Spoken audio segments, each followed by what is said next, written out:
БШК Жусупбек Коргонбай уулун депутаттык ыйгарым укуктарын токтотту. Мандатын тапшыруу боюнча өзү арыз жазган. Азырынча себебин ачык айта элек. 44 жаштагы ишкер Жусуп Коргонбай уулу парламенттин 7-чакырылышына номер 5 Ноокат шайлоо округунан мандат алган. Анын ысымы буга чейин Көмүр кен чырында аталган. Коргонбай уулу бир мандаттуу округдан баргандыктан анын ордуна депутат тандоо үчүн кайра шайлоо болушу күтүлүүдө.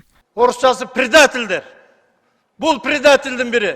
Бир күн мурда Борбордук шайлоо комиссиясы Эмилбек Жусуповдун өзү жазган арызынын негизинде депутаттык ыйгарым укуктарын мөөнөтүнөн мурда токтоткон. Ушул эле күнү Жусуповдун ордуна Рустам Советбек уулуна депутаттык төш белги тапшырылды. Ямаком курулуш компаниясынын негиздөөчүсү Эмилбек Жусуповдун үстүнөн бир топ жарандар кайрылып жүрүшкөн. Аталган компаниянын Бишкек, Ош шаарларында мыйзамсыз курулуштары аныкталган. Коррупцияда кулагы көрүнгөн биздин жогорку кеңештин ушул депутаттар болгондугу өтө өкүнүчтүү. Демек кыргыз парламентинин жүзү ушундай, кыргыз саясатынын жүзү ушундай болгон.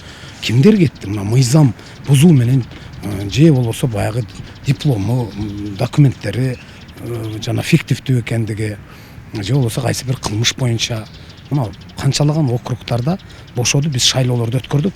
Азыр эми мына дагы бир этапка келдик. Оштон, Кара Суудан, Баткен тараптан шайлоолорго.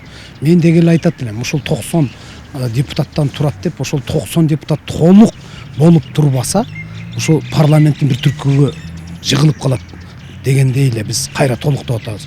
А парламент өзүнүн мына ушул чакырылыштагы ишмердигин жарымын өтөп койду. Парламенттин айрым депутаттар айтып атпайбы, бул эми укук коргоо органдары бирден терип кетип атат, жана драконго окшоп эле деп. Демек, бирден терип кетсе, ошого бир себеп бар экендигин өздөрү сезип отурат. А биз ошон үчүн кээде коомчулукта бирден терип кеткичен дүңүнөн эле таркатып ийип, эми жакшы нерсени тездеткендин эч бир зыяны болбош керек. Парламентти таркатып, кайрадан ошол бир азыркы учурдун заманын талаптарына ылайык парламент шайлап алсак, буга эл деле кичине болсо дагы аң сезим өсүп даяр болуп калды дегим келет. Өткөн аптада УКМК төрагасы Камчыбек Ташиев жогорку кеңеште депутаттарды тазалоо жүрүп жатканын кабарлаган. Башкы чекист учурда тазалоо аяктап калганын билдирип, мурдагы коррупционерлер менен табакташ болгондордон иргеп жатканы айтылган. Мындан улам коомчулукта ар кайсы округтарда улам шайлоо өткөрбөстөн жогорку кеңешти таркатып салуу боюнча сунуш көтөрүлгөн. Жалпы парламенттин атына көз үйкөп келе жаткан депутаттардын тобу бар болчу. Шайлоого көп каражат керек. Ошону уурулар, коррупционерлерден алып, элге тоодой убада берип депутат болушкан. Бүгүн андай адамдардан парламентти тазалап бүтүп калдык. Толук таркатып салууга негиз жок. Себеби элдин чыныгы колдоосу менен келген таза депутаттар да бар. Мурда терс иштерге шектелген адамдар менен бир чакырылышта отуруп калышканына алардын күнөөсү жок да. Парламент толук таза болушу үчүн акчага кооз убадага алданып добуш бергенди токтотуш керек. Эл алданбай, акты актай, караны карадай ажыратып, туура тандоо жүргүзсө парламент да таза болот.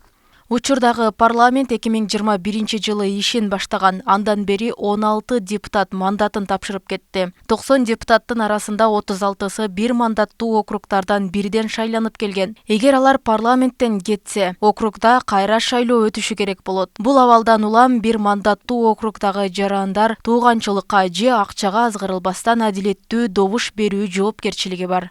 Жогорку кеңешке депутаттар кандай принциптер менен келгенин, кандай жолдор менен келгенин, ошол эле бийликтин булагы болгон элдин дагы канчалык деңгээлде күнөөсү бар экенин эл бүгүнкү күндө эл өзү да сезип байкап турат да.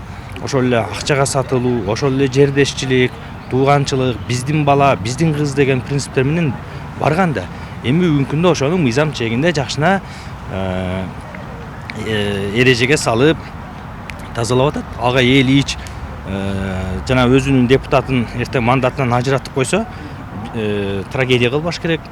Номер 2 Баткен, номер 7 Ош жана номер 9 Кара Суу бир мандаттуу шайлоо округдарында 28 апрелде шайлоо өтөт. Ушул күндөрү үгүт өнөктүгү жүрүп жатат. Ага казынадан 23 миллион сом бөлүнгөн. Ал эми бир мандаттуу Ноокат округунда качан шайлоо болорун Боршайком президентке сунуштайт. Роза Акматжан кызы, Аслидин Турганбаев, Ош ТВ.